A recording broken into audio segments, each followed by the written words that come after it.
అందరికీ నమస్కారం. అమ్మ మాట అమ్మాయి బాట ఛానల్కి స్వాగతం. కథ చెప్పుకుందామా? చిట్టి కథ. నిరర్ధకమైన అభిమానం. రామయ్యకు అంటువ్యాధి సోకింది. ఆయనను చూసుకోవడానికి చిన్న కూతురు ఉమ మాత్రమే ఉంది.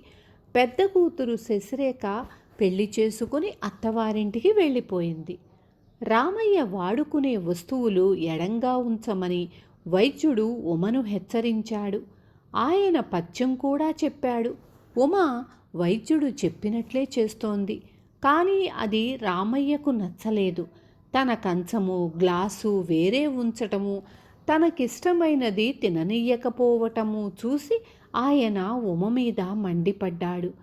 కానీ ఉమ ఆయన ఇష్టం సాగనీయలేదు. అందుకని ఆయన శశిరేఖకు కబురు పంపాడు.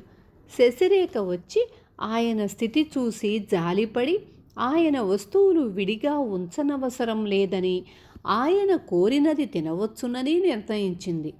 ఉమ అభిప్రాయము చెల్లలేదు. రామయ్య పరమానందం చెందాడు. ఉమను శశిరేఖ అత్తవారింటికి పంపారు.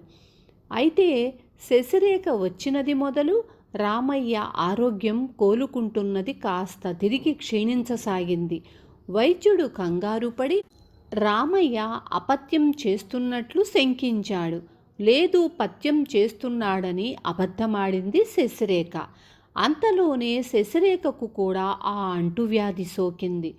శశిరేఖ భర్త ఉమ ద్వారా సంగతి తెలుసుకొని శశిరేఖను తిట్టి ఆమెను రామయ్యను తీసుకుపోయి చికిత్స చేయించాడు. ఉమ అనుసరించిన పద్ధతిలోనే ఇద్దరూ కోలుకున్నారు.